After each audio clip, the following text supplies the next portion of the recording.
दोस्तों, किसी ने क्या खूब कहा है कि गिरते हैं शहसवार ही जंगे मैदान में। गिरते हैं शहसवार ही जंगे मैदान में, वो तिफ़्ल क्या जो घुटनों के बल चले। सफलता इस बात से मापी नहीं जाती कि हमने ज़िंदगी में कितनी ऊंचाइयां हासिल की हैं और कितनी ऊंचाइयां हमने अपने पैतृक रूप से प्राप्त कर ली है, बल्कि इस बात से मापी जाती है कि कितने बार हम गिरे और कितने बार खड़े हो गए। कामयाबी का आकलन तो गिर कर उठने में ही किया जाएगा, न कि इससे कि हम कहाँ पर जाकर बैठा दिए गए। नमस्कार दोस्तों, स्वागत है आप सभी का स्टडी विद ज्ञान प्रकाश में। आज 13 फरवरी है। आइए शुरू करते हैं आज के दैनिक रोजगार समाचार। आपके लिए दो महत्वपूर्ण सूचनाएं। दोस्तों देखिए फ्रेंड्स, आने वाले समय में आपको कई प्रतियोगी परीक्षाओं में शामिल होना है। समय आपके पास बहुत ही कम बचा हुआ है। यूपी पीसीएस के लिए एग्ज़ाम डेट आ चुकी है और चुनावों के बाद आपको कई शिक्षक भर्तियों में भी बैठना है। UP triple S C PT की परीक्षा भी होनी है, लेखपाल परीक्षा होनी है, बीडीओ की पुनः परीक्षा होनी है। तमाम वैकेंसीज आ रही हैं और इन सब में कंपलसरी क्या है? Current affair. तो करंट अफेयर जनवरी से लेकर अब तक जितने भी दिन हो रहे हैं, प्रतिदिन आपको करंट अफेयर की क्लास लगाई जा रही है। जनवरी माह का करंट अफेयर एक पीडीएफ बुक के रूप में आपको अवेलेबल करवा दिया गया है और इस चैनल पर जितने भी लोग करंट अफेयर पढ़ते हैं उनको विशेष रियायत दी गई है। शुरू के जो 100 छात्र होंगे उनको मात्र 15 रुपये में, मात्र 15 रुपये, एक दिन का जो करंट है मात्र 50 पैसे में या उससे भी कम समझिए में आपको उपलब्ध कराया जा रहा है। तो इतनी कीमत तो आप अपने करियर के लिए दे ही सकते हैं, मुझे पूरा भरोसा है। तो जनवरी माह का जो संपूर्ण करंट अफेयर है उसको आप डाउनलोड कीजिए और पढ़ डालिए। क्या ये चैलेंज आप एक्सेप्ट कर पाएंगे? एक बार फुल रिवीजन। तो अगर आप ये चैलेंज एक्सेप्ट करते हैं तब आप डिस्क्रिप्शन में जाइए, वहाँ पर लिंक मिलेगा। मात्र 15 रुपये दीजिए और पूरे महीने का जो करंट अफेयर है वो आपके लिए उपलब्ध होगा। उसको डाउनलोड कीजिए और फटाफट पढ़िए, ठीक है। तो नेक्स्ट 3 डेज में आप इसे कंप्लीट कर डालिए और इसी प्रकार से आगामी जो महीने होंगे उसकी करंट अफेयर की पीडीएफ भी आपको मिलेगी और जो पिछले महीने हैं उसकी पीडीएफ भी आपको उपलब्ध करवाई जाएगी। मकसद एक ही है कि आपके सामने कोई खड़ा ना हो सके। तो ये चैलेंज जो लोग एक्सेप्ट करते हैं वो बिल्कुल वहाँ पर जाकर खड़े होंगे जहाँ पर कोई पहुँचने की सोच भी नहीं सकता है। तो ज़्यादा से ज़्यादा पढ़िए फ्रेंड्स, आपको फ़र्क नज़र आएगा। और देखिए, टेलीग्राम चैनल स्टडी विद ज्ञान प्रकाश को अगर आपने अभी तक ज्वाइन नहीं किया है तो यह एक पब्लिक चैनल है। लगभग 15,000 से ज़्यादा लोग इससे जुड़ चुके हैं। अगर आप नहीं जुड़े हैं तो अभी जाइए और इससे कनेक्ट हो जाइए। लिंक वीडियो के डिस्क्रिप्शन में दिया गया है, वहाँ पर क्लिक करिए या फिर सिंपली सर्च करिए टेलीग्राम ओपन करके स्टडी विद ज्ञान प्रकाश। ये लोगो आपको दिखाई देगा और आपको ज्वाइन बटन को क्लिक कर देना है। बस इतना सा काम, बाकी का काम मेरा। तो बात करते हैं सबसे पहले मध्य प्रदेश से शुरू करेंगे बात और धीरे धीरे हर लेवल तक पहुंचेंगे और अपने प्रदेश तक भी आएंगे। देखिए, मध्य प्रदेश में एक बड़ा बदलाव हुआ। मध्य प्रदेश सरकार ने क्या किया है कि ईडब्ल्यूएस को 5 साल की छूट दे दी है। तो यह एक बहुत बड़ी अपॉर्चुनिटी है। 5 साल की कीमत, ये तो वही डायलॉग हो गया ना कि एक चुटकी सिंदूर की कीमत तुम क्या जानो रमेश बाबू। तो वही बात है, जो ओवर एज हो रहे हैं उनको 5 साल मिल रहे हैं। बहुत बड़ी कीमत है ये और बहुत बड़ी उपलब्धि है।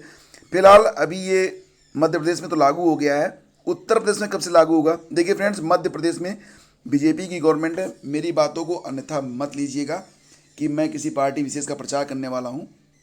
मैं सिर्फ बात बताने वाला हूँ आपको कि मध्य प्रदेश में बीजेपी की गवर्नमेंट है, वहाँ पर ये नियम लागू है। यूपी में भी अगर अभी ये सरकार रहती तो डेफिनेटली ये नियम लागू होता, ठीक है। एनीवे, आने वाले समय में अन्य जो राज्य सरकारें हैं वो किसी भी पार्टी की सरकारें हो, कोई फ़र्क नहीं पड़ता है। तो जनहित के लिए ये काम उन्हें करना ही पड़ता है। तो उत्तर प्रदेश में भी ये काम जरूर होगा, लेकिन अभी नहीं हुआ है। कब होगा इसके बारे में तो अभी हम बिल्कुल श्योर होकर डेफिनेटली कुछ नहीं कर सकते, लेकिन मुझे भरोसा है कि ईडब्ल्यूएस को 5 साल की छूट यूपी में भी मिलेगी और अदर जो स्टेट हैं वहाँ पर भी मिलेगी। फिलहाल मध्य प्रदेश में सरकारी घोषणा कर दी गई है कि लोक सेवा आयोग की राज्य सेवा परीक्षा जो होती है मध्य प्रदेश पीसीएस और अन्य भर्तियों में ईडब्ल्यूएस कैटेगरी के उम्मीदवारों को ऊपरी आयु सीमा में 5 वर्ष की छूट दी गई है। इसी छूट के बाद अनुसूचित जाति, अनुसूचित जनजाति और अन्य पिछड़ा वर्ग और अब आर्थिक तौर पर पिछड़े वर्ग को आयु सीमा में 5 वर्ष की छूट मिलेगी और जो अपर एज लिमिट है वो 45 साल हो गई है। और इससे पहले सामान्य और अनारक्षित वर्ग के लिए ऊपरी आयु सीमा जो थी वो 40 वर्ष निर्धारित थी।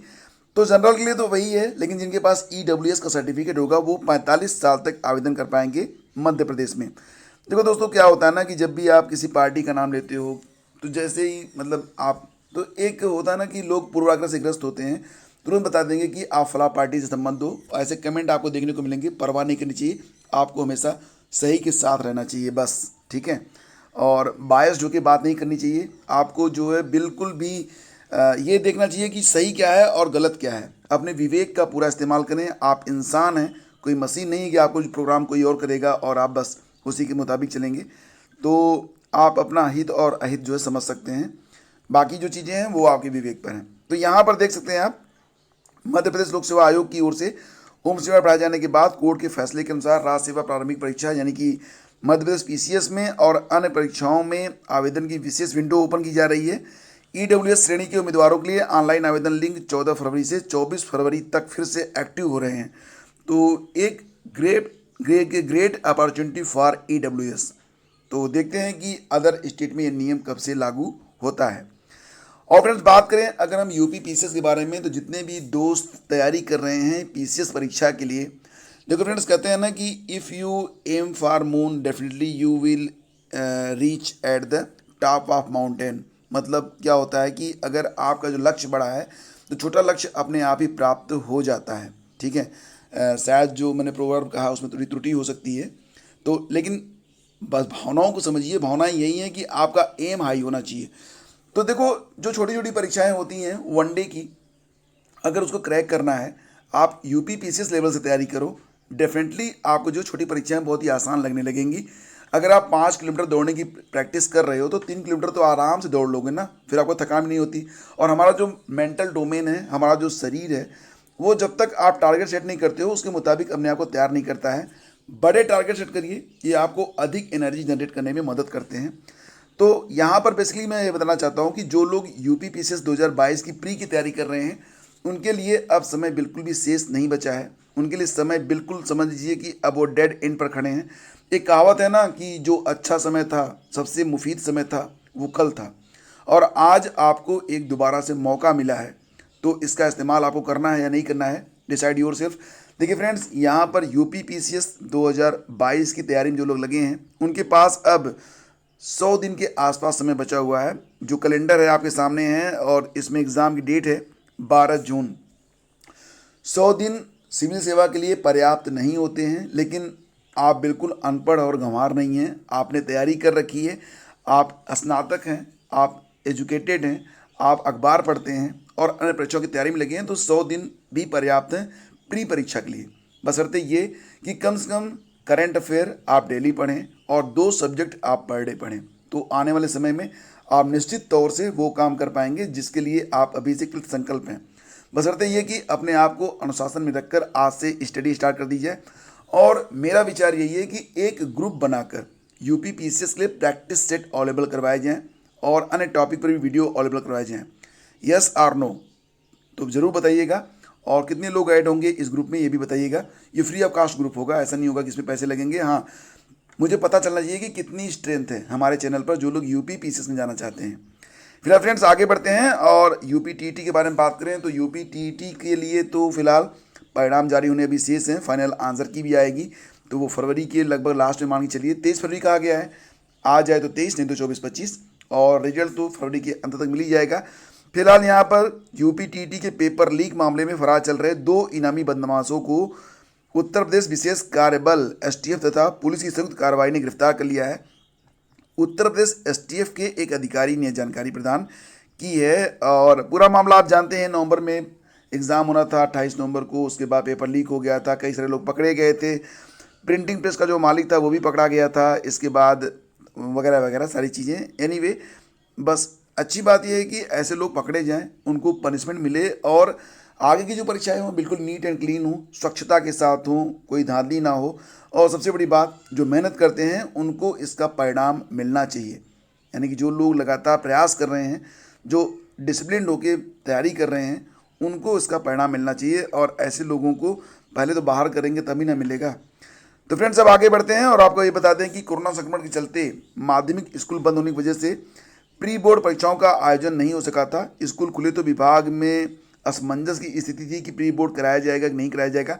फिलहाल जो मामला है बिल्कुल क्लियर है, अब यहाँ पर स्पष्ट हो चुका है। क्या स्पष्ट हुआ है कि विभागीय अधिकारियों के अनुसार स्कूलों में अब प्री बोर्ड की परीक्षाओं का आयोजन नहीं होगा। नो। यूपी बोर्ड से संबंधित स्कूलों में डीआईओएस डॉक्टर मुकेश कुमार सिंह ने सभी स्कूलों में 17 से 22 फरवरी के बीच क्लास टेस्ट कराने के निर्देश दिए हैं। क्लास टेस्ट होगा, प्री बोर्ड नहीं होगा। तो चलो ये एक फाइनल डिसीजन आ गया है कि प्री बोर्ड परीक्षाएं नहीं होंगी, और बाकी की जो चीज़ें हैं ये आपको पता ही हैं। तो यहाँ पर जो है 17 से 22 फरवरी तक टेस्ट लगाई जाएगी, और टेस्ट के बाद स्कूलों को रिपोर्ट तैयार करके डीआईओएस ऑफिस में अवेलेबल करवा देना है, उपलब्ध करवा देना है। और जैसा कि मैंने आपको कल बताया था कि रेलवे एनटीपीएस के लिए जो आंदोलन हुए थे उसके बाद एक हाई लेवल कमेटी कल इलाहाबाद में बैठी थी, प्रयागराज में। तो यहाँ पर आप देख सकते हैं कमेटी जो है कोरल क्लब में अभ्यर्थियों की बात सुनते अधिकारी, और यहाँ पर अभ्यर्थी भी बैठे हुए हैं, आप तस्वीरों में देख सकते हैं। और बेसिकली जो बातें कही गई हैं वो ये है कि परीक्षा के दौरान नोटिफिकेशन जारी करना गलत था, अब सही प्लेटफॉर्म पर बात सुनी जा रही है, रिजल्ट संशोधित हो। तो जो मुख्य मुख्य बयान हैं यहाँ पर ये दिए गए हैं अभ्यर्थियों की बात। और एनटीपीसी के अलावा कई परीक्षार्थियों को रेलवे ने लटकाया हुआ है, परीक्षा की समय सीमा पर ही अपनी शिकायत देनी है। एनीवे यहाँ पर देखिए जो पूरी न्यूज़ है वो बहुत संक्षेप में आपको बताता हूँ कि कल जो है सुनवाई की गई ऐसे अभ्यर्थियों से जो आंदोलनरत थे और जो संतुष्ट नहीं थे परिणाम से। और यहाँ पर फिलहाल कई छात्रों ने अपनी बातें रखी हैं, करीब 2.5 घंटे तक ये बातचीत चली है, और जितने भी संबंधित अधिकारी थे उन्होंने शिकायतें सुनी, फीडबैक लिए, और आशंकाओं को दूर करने के लिए उन्होंने आश्वस्त भी किया अभ्यर्थियों को। छात्रों की शिकायत दर्ज कराने के लिए कैंप पहले से लगा था, लेकिन कोई भी तवज्जो नहीं दे रहा था। शनिवार को हाई पावर कमेटी के अफसर पहुंचे तो छात्रों का उत्साह बढ़ा। रेलवे की विभिन्न परीक्षाओं में शामिल 100 अभ्यर्थियों ने कमेटी के सामने अपनी बात रखी। छात्रों से आरआरबी की ओर से शिकायती फॉर्म भी भराया गया। ज़्यादातर छात्रों ने मांग की कि रिजल्ट जो है वो संशोधित किया जाए। तो फिलहाल अपनी बात रखी है छात्रों ने हाई पावर कमेटी के सामने, ठीक है। और देखिए फ्रेंड्स, आपको बताना चाहूँगा कि करंट अफेयर जैसा कि मैंने आपको बताया कि बहुत इंपॉर्टेंट है, तो इसका ऑडियो रिवीजन भी आप कर सकते हैं, और इसके लिए लिंक आपको मिल जाएगा इसी चैनल के डिस्क्रिप्शन और कमेंट बॉक्स में। तो सुनते रहिए, याद करते रहिए, आगे बढ़ते रहिए। शुभकामनाएं आप सभी को, और इस बार सफल होकर दिखाना है, और हमने ये मन में ठाना है। तो thank you so much for watching the video. Please do like and share. शीघ्र ही मिलते हैं आपसे एक नए वीडियो में, तब तक के लिए आज्ञा दीजिए। नमस्कार, जय हिंद। और हाँ, डिस्क्रिप्शन चेक कर लेना, टेलीग्राम चैनल को ज्वाइन कर लेना, चैनल पर अगर पहली बार आते हो तो सब्सक्राइब कर लेना, और वीडियो को शेयर जरूर कर देना। धन्यवाद।